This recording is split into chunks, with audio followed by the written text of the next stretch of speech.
Welcome to your regular City Council meeting of July 12th. Agendas are on the back table listing the items Council will consider tonight. Members of the public have two opportunities to speak to the City Council, either during the specific agenda item or under public participation if your topic is not listed on the agenda. In reference to meeting disturbances, the proposal seemed just like another method of attempting to intimidate the public and discourage public input. According to the staff report, all the suggested remedies are already in Santa Clarita and California codes. You have an armed law enforcement officer at every meeting who is already tasked with maintaining order, and our mayor has at past meetings threatening to clear the room.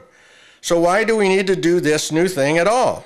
If you truly value the public's input, you would add other norms to the City Council playbook. How about requiring all questions asked by a council member at a council meeting by the public be answered by that council member and not be passed on to the city manager? How about including a requirement that all requests raised by the public at a city council meeting be addressed at that meeting?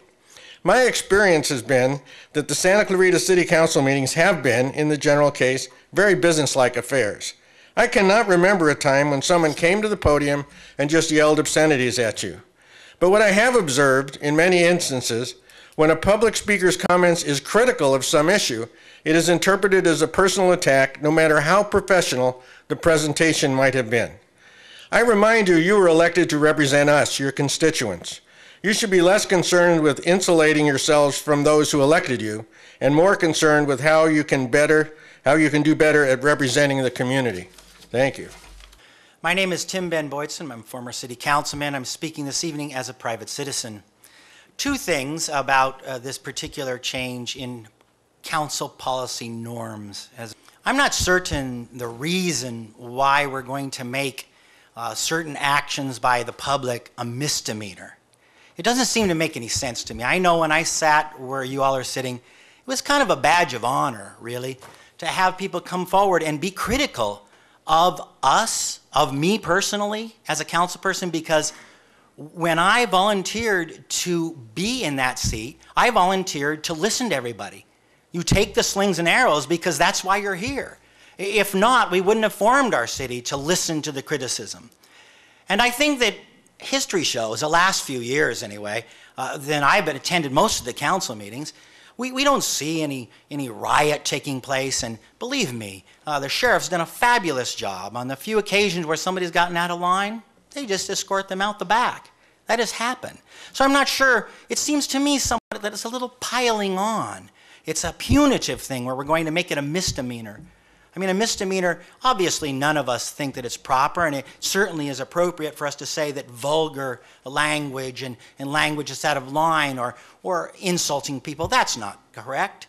However, you talk about a judgment call like if you're loud, I know, Mr. Ferry, sir, you will not be in favor of this, as having shared the DS with you and shared conversations before, because if loud is going to get you a misdemeanor and thrown out of the chamber, then you and I both know that we really don't want to go there. I mean, this is our local government. This is America at its finest. I don't think that's a necessary thing for it to be a misdemeanor. People get passionate up here when they come. They may have never been to the council before. And to face that kind of a penalty, it just doesn't make any sense. It's just chilling for public and political free speech. So I would ask that you'll reconsider that. Thank you. So I didn't see it as a punitive thing. I just saw it as placing something into our documents on how we conduct ourselves, our meetings, so everybody was aware in the future as new council members and mayors come in and out. I don't know if you guys concur, but it's fairer to people that are here that are intimidated or can't hear or their attention span for what they're trying to hear is disrupted because other people are not allowing them the privilege of the same cordial demeanor for the conduct of a meeting.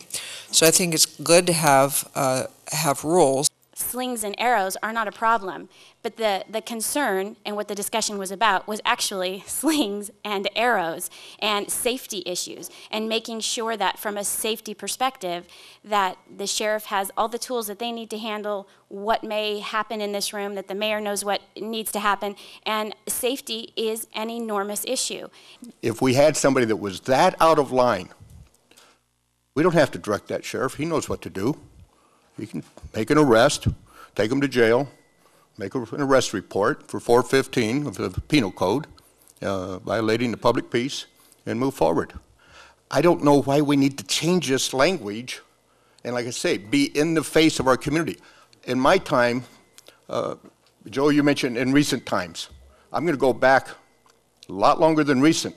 I have never seen an instance where I thought a citizen should have a misdemeanor placed upon them or any kind of criminal charge for their conduct here. I certainly have seen some conduct that I thought, oh, come on, folks, lighten up a little bit.